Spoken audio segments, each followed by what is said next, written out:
পাচার হয়ে যাওয়া এক মেয়ে পরিস্থিতি চাপে দীর্ঘদিন যৌনকর্মী হিসেবে কাজ করছে, তারপর যোগ দেয় রাজনীতিতে। সেই মেয়েটির জীবনের নানা ওঠাপড়ার গল্প ধরা দেবে আড্ডা টাইমসের আসন্ন ওয়েব সিরিজ জুলিতে।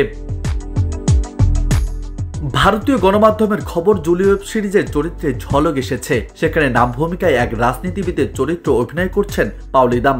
ইতিমধ্যে সিরিজটির শুটিং শেষ হয়েছে। জুলিতে অভিনেত্রীর দুটি লুক প্রকাশ্যে এসেছে। সমাজের প্রান্তিক শ্রেণী থেকে চরিত্রটি একসময় ক্ষমতার শীর্ষে পৌঁছে যায়, কিন্তু উচ্চাকাঙ্ক্ষার পথে হাঁটতে গিয়ে জুলিকে কি স্বার্থত্যাগ করতে হবে, নাকি সময়ের সঙ্গে ক্ষমতার বৃত্তের ষড়যন্ত্রকে ফাঁস করতে সফল হবে জুলি? এরকম কিছু প্রশ্নকে সামনে রেখে সিরিজের গল্প নেওয়া হবে। পাওলি ছাড়াও এই সিরিজে রয়েছে টলিউডের একাধিক পরিচিত মুখ।